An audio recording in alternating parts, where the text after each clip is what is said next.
Welcome back to Fuzzy Logic, the podcast that breaks down the incentives that guide the decisions we make to understand who benefits from the status quo and what's at stake for the future. I'm Matt Haller. And I'm Chris Michaud. On this week's show, we'll be diving into the concept of community, what it is, what it's supposed to feel like, and where our society is headed. Chris, can you give us a background about how communities historically have developed in the United States? Matt, we could spend an entire podcast, I think, just on the history of community in America, but probably the most fair place to start is prior to European colonization, where you had various tribes that had unique cultures, language, and social structures. So these communities were often organized around shared territories, cultural practices, kinship ties. So marriage was kind of a big thing in terms of bringing literally tribes together and fostering those bonds. I think many of the ways that we think about community today started in the colonial area. So imagine communities that were focused around things like agriculture, trade, religion. All of that autonomy was essentially unprecedented, given most societies were really influenced by monarchy. So most notably, Alexis de Tocqueville's 1835 study for democracy in America really celebrated this idea of the unique American community, the ability to self-organize and foster that type of civic engagement. So the traditional forms of these communities really built around neighborhoods, churches, schools, civic organizations, all those bonds and shared experiences really developed during that, call it 17th and 19th century period. Fast forwarding to probably more modern day and how we think about this, really around urbanization. So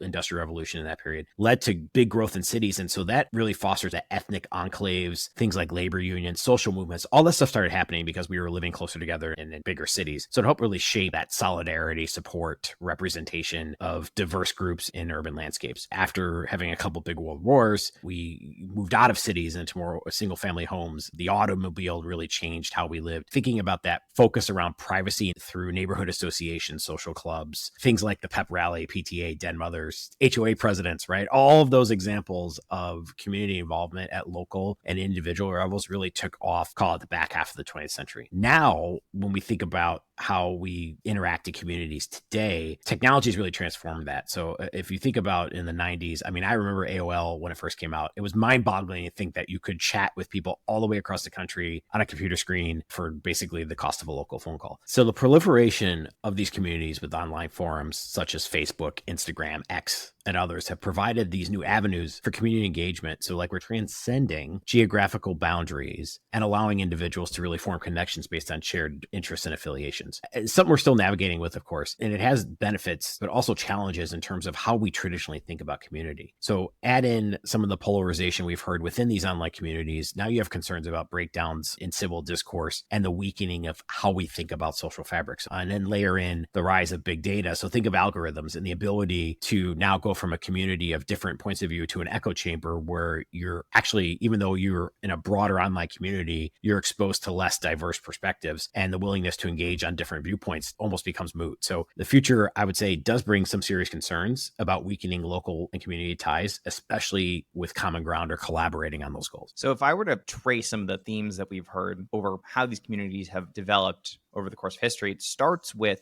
survival, right? I form bonds with people in order, and there might be marriage, some contracts in order to drive those kinds of bonds. But then as society evolved, all of a sudden, our community started to evolve around our economic interests, how we work together. As we started to have those economic interests live in cities, we started to develop like-minded groups of people. As you start to get technology, people have more time to think and find their own specialized groups of people. And then technologies, the online forums that you were talking about, allow people to even create and personalize their viewpoints, what they see in the world, to their own community, regardless of where they are. Those things at their face value sound like they're not necessarily bad things. But one of the things that I think we'll hear is that as you add money into the equation, as you add the idea of a fee for service, or a company is going to moderate and profit off of those forums, does the incentive structure change? And does the way that our political system overlaying to that enhance or hurt our community bonds? It becomes a definition of what is community. And I think we'll have guests today who will be able to opine on those factors. But you do bring up many good points. One one of which is the rise of economic mobility. Whereas I think in the days of community 100 years ago or 150 years ago, you would have traveled on a covered wagon to go find gold or seek your new fortune. Now, I may never need to leave my living room, but I may work for a company headquartered 1,000 miles away. How do I connect not only with my own community of employment, like fellow coworkers, but also layer in now, okay, the more individual I've become, which again, we pride individualization as Americans, I think it's important, but also how do we connect and what is the real definition of community and how do we make sure that we contribute to that as a broad societal initiative, whereas before I think it was much more inherent in who we were when technology wasn't involved. And I think when technology is not involved, you're almost forced to grapple with difficult conversations and find gray area and compromise and middle grounds because that's your neighbor. You live with them. But as we start to have a worldview that increasingly gets just reinforced within our own echo chambers, what's the breakdown in our ability to engage with each other? And as we continue to develop our own political discourse, as we talk about some of the money that's involved in that free speech, thank you, Citizens United, we are going to hopefully understand some trends about whether or not we're able to come back together as a society and what it's going to take in order for us to bring that reality together. With that, let's take a quick break. And when we come back, we'll talk to Tess Haller, a congressional staffer based in Washington, D.C. Stay with us.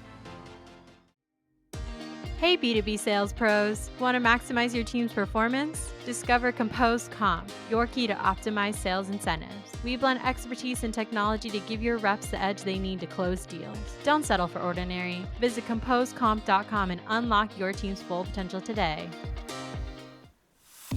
Welcome back to Fuzzy Logic. Our first guest is Tess Haller, a veteran congressional staffer in Washington, D.C., who has spent the last 5 years working on crucial issues with members of both political parties. She also happens to be my cousin and is way cooler than me. Welcome to the podcast, Tess. Thanks for having me. So this podcast is all about the incentives that shape the world around us. And this episode is about communities. We're talking to folks who work with the elected representatives who represent our communities, their views and their values. So I'm curious, can you give us a sense of what tribalism looks like in the federal government today and just who's talking to each other in front of and behind the cameras? Yeah, definitely. So I actually think that this is a much more positive answer than most people would think. When you're actually working in Congress and you're there every day, obviously there's some tribalism. Of course, there's always going to be extremes on both sides. Like we've always had two parties. There's always going to be the loudest ones that everyone's going to hear the most. But in my day-to-day life, every day, we're working with members of the other party, further right members of this party or further left members of that party all the time. It's harder to see the tribalism when you're in it, actively working on it. Obviously, if you turn on the news, and you look behind you on the TV, you're going to see it displayed right there for everyone to see. So it's sort of an interesting thing that I think people are surprised about when I actually do talk to people and I say, hey, it's really not as bad there as it seems. People are working together all the time. You just don't hear about it because it's not sensationalized. It's not that exciting to hear members of Congress working together on some issue, especially if it's an issue that's honestly not all that exciting. You're right. The loudest voice is usually the one that gets the most airtime. But the fact that the wheels keep turning and budgets still keep getting passed and things are happening. So I'm guessing there is an incentive for both parties, regardless of where you sit, to make government work. And it sounds like that's happening behind the scenes a lot, even if it's not necessarily the sexiest issue of the day. Yeah, exactly. It's happening all the time. The budget was just passed not too long ago. And of course, it's always going to be a struggle to get it through because the people on either side want their soundbite. They want their time on the floor. They want to make it hard. They want to say, oh, I fought for this thing, even though that doesn't end up getting through the bill because the meat of the bill is worked on in a bipartisan manner and everyone's worked on it together. There's just always these few things that have to be bigger issues. And that's what most of America sees. Those sensationalized moments that you mentioned, those get a lot of views. And when you get a lot of views and a lot of reach, you can get a lot of money off of it. So we know that politics and power today are definitely getting more expensive. How is power tied to fundraising and how does that dictate what people can say to each other and how they work together? This one is far more clear on the inside as well than you would see. There's very strict campaign ethics rules. So there are two separate worlds, the campaign finance and the federal government. They don't coexist as one. The way that they do is that it's one person, one member. So I really say that honestly, money in federal politics, obviously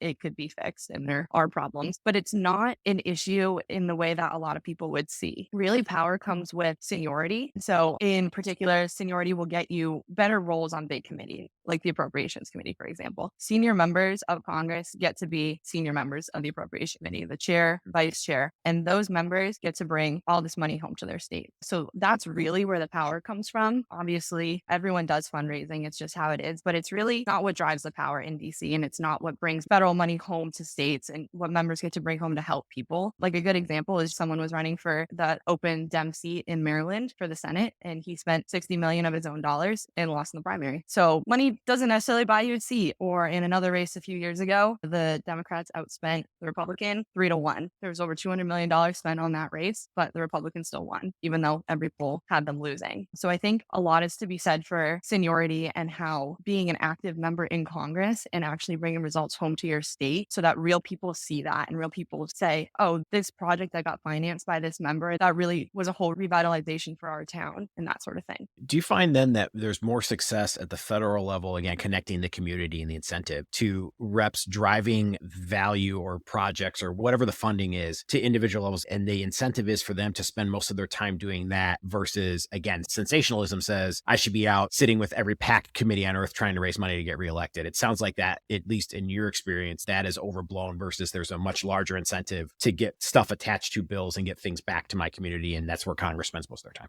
Yeah, I think that a lot of these members that you see on Fox News, for example, or MSNBC that are always out there spewing the same points, they're always in DC, they're always with this certain interest group and talking about that. They're not connected to their home state. And those are the people that are there to hold them accountable. I feel like personally, I see this more in the House than you do in the Senate, just the nature of the job. It's 2 years. It's just much different. But that's definitely something that I've noticed is that the people in the states really do hold the members accountable. So if you're not in your home state, you're not bringing back results for your state, people are going to notice. That's interesting. You're talking about how seniority is the big incentive because that's what gets you the money to go back to your home state. But if you were to look at the Senate versus the House, there's different sets of incentives. In the House, you have a very short period of time. So sensationalism is actually rewarded because that's how you can get the views, get the donations to run a campaign and stay for a while. Sounds like, though, there's like a delicate balance to play around sensationalism and playing towards the media, but also focusing on substance. And if you swing too far in either direction, it probably doesn't bode well for your political career. Is that fair? I would say that's pretty fair because it is different, of course. Like the House is just a crazy place, especially right now. It's just insane. It's really something to witness. But yeah, I would definitely say that's a fair point. Everyone's going to have their soundbite. Everyone is going to obviously be looking to make the news, whether it's because they got this funding or whether it's because they're angry about something and they want to yell about it on TV. We seem to be where we shy away from disagreements and conflicts. I just kind of scream into the void, if you will, pick your network du jour to reinforce my own comfort views and that sort of thing. What impact do you think this is having on our discourse, and what would we potentially need to change or double down on the things you see that are working right now to really create more of that cohesive community we would have seen maybe in the past? I think that it's giving people a very negative view of Congress. I think the view has never been fantastic, of course, but it's definitely these people in their own echo chambers. Everyone that wants to listen to Fox News is going to watch Fox News, and they're going to watch those far right members talking and screaming at the TV. And then the people that want to watch MSNBC, they're going to sit there and they're going to watch that. Their Twitter feeds are going to be all people on the left, people on the right. It's going to be all on the right. But I think that,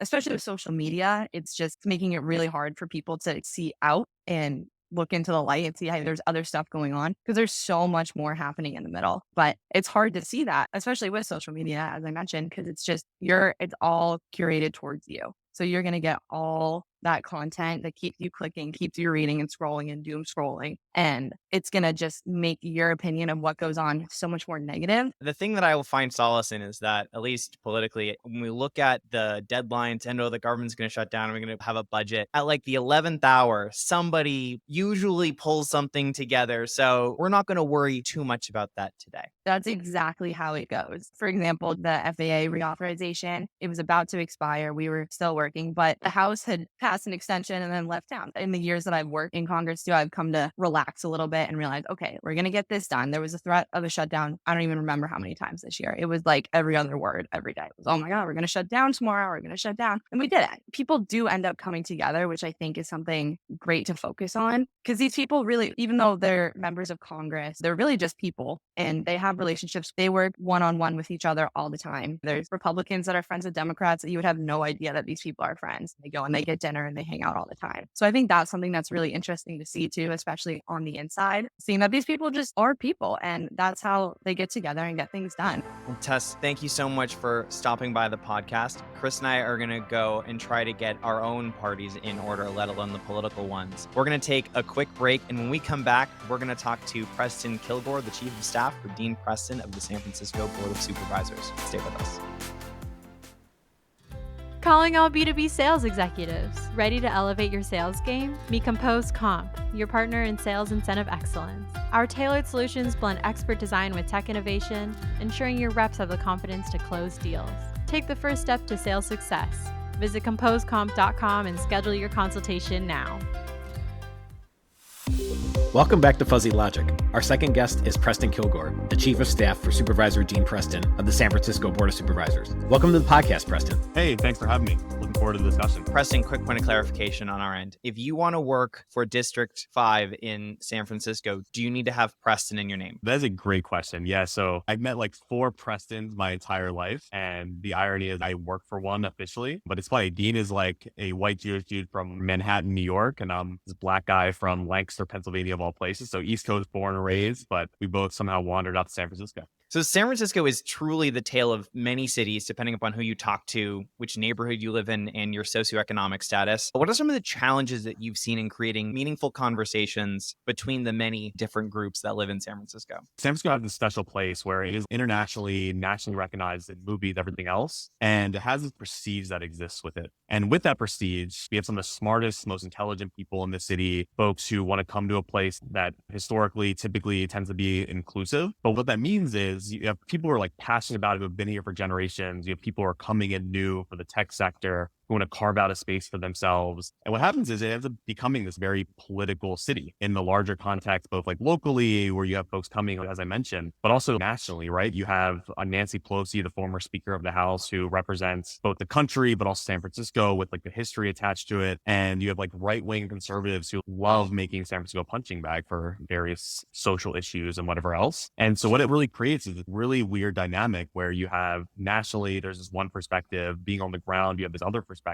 And then you have folks who love San Francisco and either born here, raised here, generations, history, and then you have new folks coming in. So depending on who you talk to, like everyone will agree, like when you're here, you love this city. It's beautiful in so many ways, but there's often disagreement, like how you solve those issues. But what I tell people is like, part of the reason like so many folks have gone on nationally, Gavin Newsom, governor, always in the conversation if he's going to run for president, Kamala Harris, vice president, whatever it is, Nancy Pelosi, is that like, because the city is so highly political, you get great practice in the larger context of politics. Yeah, I would imagine the economic engine of San Francisco as well. Yes, of course, you hear, depending on neighborhood and community, as Matt mentioned, it may be very different, but just the economic rise of the Bay Area, especially from the dot-com era and beyond, thinking about what does that mean as you get different viewpoints, you get different communities, essentially micro-communities within micro-communities. How do you see that playing a role in both, to your point, keeping what's vibrant about San Francisco alive, but also what's the incentive to essentially continue to encourage people to move to San Francisco?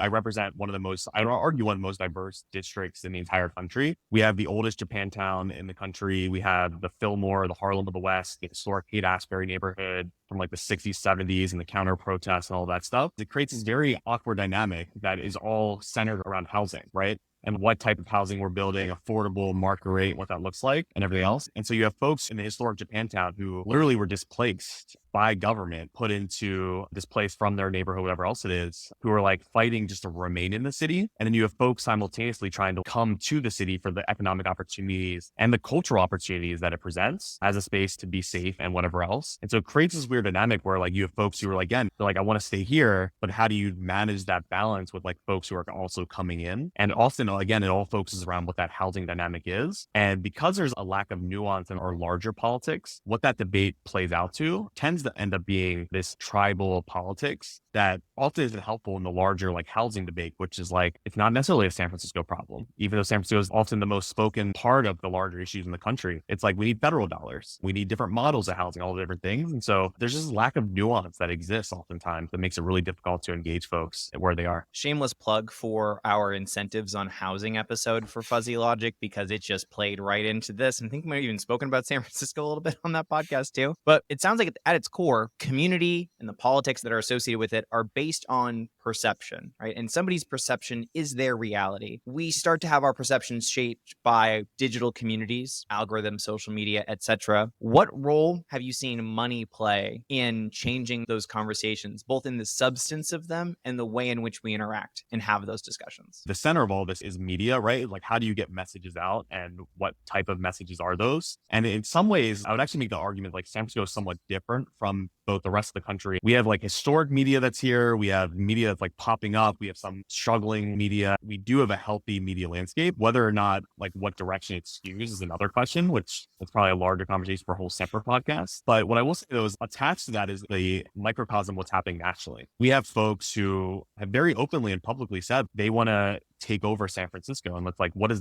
that mean in a lot of ways? And what it ends up meaning is like, there's a lot of millionaire funded super PACs. We're about to have the most expensive mayoral race, probably the history of San Francisco, a city that has more billionaires. This is what people tell me, more billionaires for any city in the world. And so the way it plays out is you have people like fighting for people's eyes and attention in a city that people view as pretty large. But when you look at other cities versus San Francisco, it's a pretty small city. And so it makes this like very tribal environment that makes it really difficult. But also we're in a world where people generally don't trust where they get information, right? So how do you get that information through? And it's really hard. I would make the argument that it's like almost overwhelming to people. And we've gone the opposite direction in San Francisco, where it's like people have too many options and people are like, we're fighting for their lives. If we think about cities and the melting pots that they are, it creates this retreat into kind of an echo chamber, right? So like the comfort of what reinforces what we already believe. What impact do you think that's having on, at least you've seen it from a local level in terms of that discourse? And what would you think would need to change to really create some of more maybe the healthier discourse we had in the past? We're in this world where people are so overwhelmed with information that we're seeing people retreat. Every day you turn on the news, whether it's cable news, whether it's our local chronicle in terms of San Francisco, whether it's a podcast, it's always like this doom and gloom. It's a really hard time to get people energized. And what I will say is last year we did a ballot measure, Prop 8, we called it doubling the vote. And we actually moved our mayoral election, which in the past would have happened last November. We actually moved it to this upcoming year. And the thing we ran it on was like double the vote. In general elections, in even years, presidential years, we see an increase in turnout. So let's think through like, how do we get more people to the ballot? How do we create spaces where like, now you have mayoral candidates, supervisor races, whatever it is. Now folks have to actually go to those voters and say, oh, you are interested in whatever issue, transit. You're a transit rider every day. I now have to come up with a policy platform that I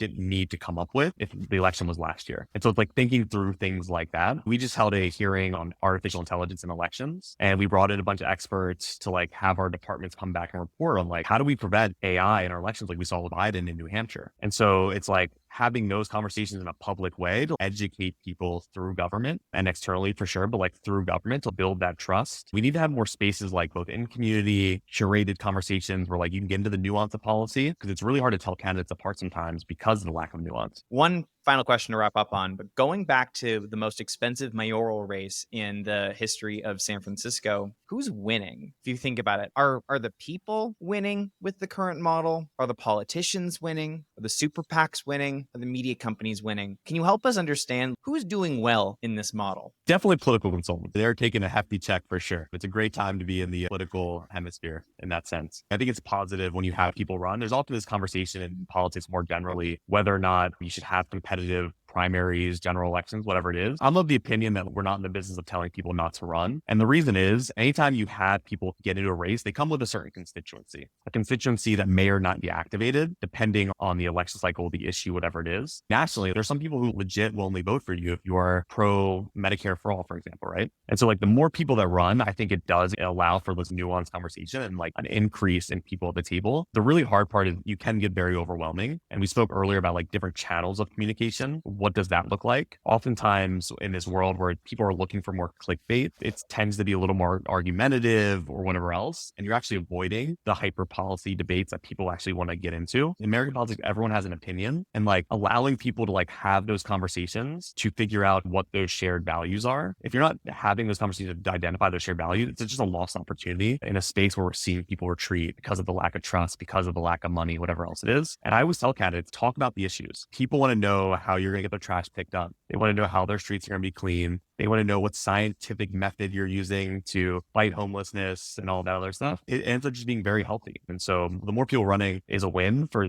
voters and just the electorate as a whole. Preston, thank you so much for stopping by. We're going to take a quick break. And when we come back, we're going to talk about our predictions. Stay with us.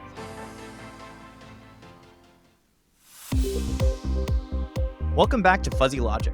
In this episode, we traced the development of communities across history and how the advent of mobility and technology have changed the way we interact with each other. We've also looked at the symptoms of these changes in our local and federal governments, and now it's time for some predictions. So what do you think, Chris? I'm going to be an optimist about this. From both guests we heard at the federal and the local level, things are working. I think what we're getting confused and tripped over, and we have since the beginning of time, it's just gotten more sophisticated, which is the voice that screams the loudest may not necessarily be the prevailing voice. So I think both of these folks working behind the scenes have said, look, things are working. There's a bit of a trust in the process, but I feel good about the incentive to continue to do the right thing and bring things home for community is strong both at the local and the federal level. I think it's important to separate just the fact that politics has always involved differing viewpoints from the gasoline that gets poured on it with media and the way that the world that we live in today shapes our perceptions and that perception shapes our community. And I think one area where we talk about incentives, the way that a lot of media operates today, and you heard this from Preston a little bit, is there's a lot of performance marketing where the things that get you the best bang for your buck in politics is things that are going to be salacious, things that are going to be provocative, because things that perform well means that these advertising platforms are going to keep serving those ads. When you're trying to actually communicate with people, there's an incentive to do the cheaper thing, get more coverage, because that's actually good for you personally, but it does result in a negative worldview and fundamentally changes the conversations that we're able to have in politics. Well, I think if you think about the time and place and where we sit right now as well, things have drastically changed from a economic perspective in the last 4 years. COVID created its own situation, right, with jobs and security and just mobility. But now layer that with what has been persistent inflation, and people's priorities are now suddenly very much in a kind of pessimistic tone. So of course they're going to listen to someone that says, okay, I can solve all of your problems. I can make your community better by blaming insert whatever boogeyman is here. Community is something sort of near and dear to me. I think we have to work harder at it. And you know what? Nothing worth having is easy. I think there's a vigilance and a responsibility on all of our part, even though we're worried about paychecks and we're worried about mortgage interest rates and we're worried about certain things that are happening in political environment. I think at the end of the day, maintaining and trying to make sure that the place that is closest to you is the part that makes you a better person is something that we should all take away.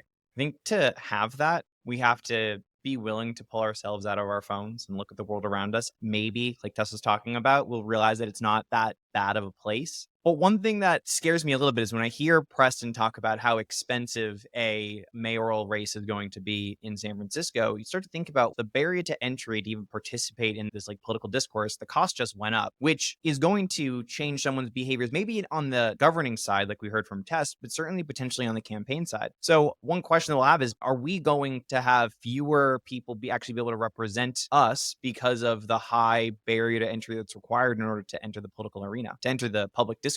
I think it was always expensive to run for office. Yeah, but now it's ludicrous. Yeah, I think there's something to be said about money in politics has always been there. What gets more interesting, though, is the efficacy of those dollars. So I think in the old days, it was throw a lot of money on road signs and ads and that kind of thing. I think now you're seeing dollars being spent in a very targeted, algorithmic way with AI and data that is going to make community and the incentive to do that very hard. And so I think if I was going to be pessimistic about one thing, I would say being able to overcome that and using those dollars almost for good, as opposed to what they're being used for today, which is blame someone else for and be much more negative about it. What an awesome insight to end our season on, Chris. That politicians used to say, I brought home the bacon, I put my name on that board, and everyone drove on the street being like, oh yeah, Joe O'Brien from Stoughton, Massachusetts, they really brought home the bacon for us. Those dollars now being shifted to, we're going to raise a ton of capital and spend it on performance marketing, digital advertising that is going to shape a certain reality and perspective that prevents us from having a certain conversation. Now, that being said, Chris, you and I have had a lot of conversations this season on the Fuzzy Logic podcast, and we've talked about this. Most podcasts do not make it to 10 episodes, and here we are sitting at number 11. So how do you feel reflecting on the last 11 weeks of our lives? Well,